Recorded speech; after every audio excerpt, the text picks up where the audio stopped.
Friends, இன்றைக்கி நம்ம Nisha cooking சேனலில் ஒரு கப் அவ்வளோ இருந்தால் போதும். நல்லா சுட சுட கரை முறுன்னு இருக்கிற இந்த வடையை எத்தனை சாப்பிட்றன்னு தெரியாமலே சாப்பிட்டுட்டே இருக்கலாம். அந்தளவுக்கு டேஸ்ட்டாக இருக்கும். ஸோ சூப்பரான ஒரு ஸ்நாக்ஸு ட்ரை பண்ணி பாருங்கள். எங்கள் சேனல் லைக் பண்ணுங்கள், ஷேர் பண்ணுங்கள், சப்ஸ்கிரைப் பண்ணுங்கள், பெல் பட்டன் ஆன் பண்ணுங்கள், கமெண்ட் பண்ணுங்கள். அதுக்கு நான் ஒரு கப்பு அவள் எடுத்துருக்கேன். அவள் இந்த மாதிரி இந்த நைஸாக இருக்கிற அவளாக பார்த்து எடுத்துக்கோங்க. இப்போ இந்த அவலை ஒரு 2-3 தண்ணியில் அலசிட்டு ஒரு 2 நிமிஷம் ஊற வச்சிடலாம். நம்ம இந்த ஊறுறதுக்குள்ளே வெங்காயம்லாம் கட் பண்ணிக்கலாம். இப்போ இந்த அவல் நல்லா ஊறிடுச்சு பாருங்கள். இதை நல்லா கையாலேயே பிசைஞ்சிக்கலாம்.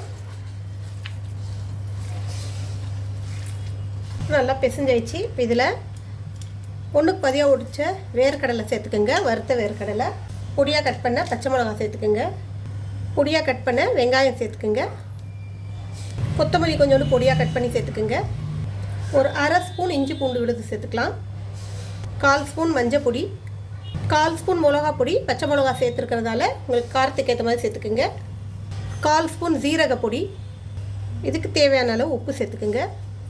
இதில் கொஞ்சோண்டு துருவன தேங்காய் சேர்த்துக்கிறேன். தேங்காய் ஆப்ஷன் தான், விருப்பம் இருந்தால் சேர்த்துக்குங்க. இப்போ இது எல்லாத்தையும் ஒன்றா மிக்ஸ் பண்ணிக்கலாம்.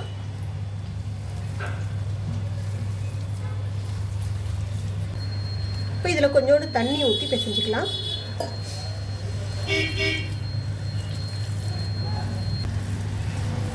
இந்த அளவுக்கு இருந்தால் போதும். அடுப்பில் எண்ணெய் சட்டி வச்சு எண்ணெய் ஊற்றி இந்த வடையாட்டம் தட்டி போட்டுருங்க. வெறும் அவல் மட்டும்தான். இதில் நான் வேறு எதுவுமே அடிஷ்னலாக சேர்க்கலை. பிரெட் க்ரம்போ இல்லை மாவோ வேறு எந்த மாவும் சேர்க்கலை.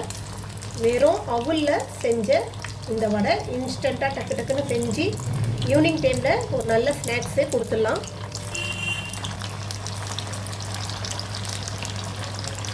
அவ்வளோதான். நல்லா உடையாமல் சூப்பராக ஃப்ரை ஆகிடுச்சு பாருங்கள். சீக்கிரமாக ஃப்ரை ஆகிடும், டைமும் எடுக்காது, எண்ணெய் அதிகமாக குடிக்காது மெயினாக. அவ்வளோதான். நீங்களும் ட்ரை பண்ணி பாருங்கள். அருமையான சூப்பரான இந்த வடை. அவ்வளோ அதே போல் வடையை நீங்களும் ட்ரை பண்ணி பாருங்கள். இன்னொரு ரெசிபியோடு உங்களை சந்திக்க வரேன். உங்களோட விடைபெறுவது உங்களுக்கு. எங்கள் சேனல் லாஸ்ட் வரைக்கும் பார்த்து உங்கள் அனைவருக்கும் மிக்க நன்றி. பாய்.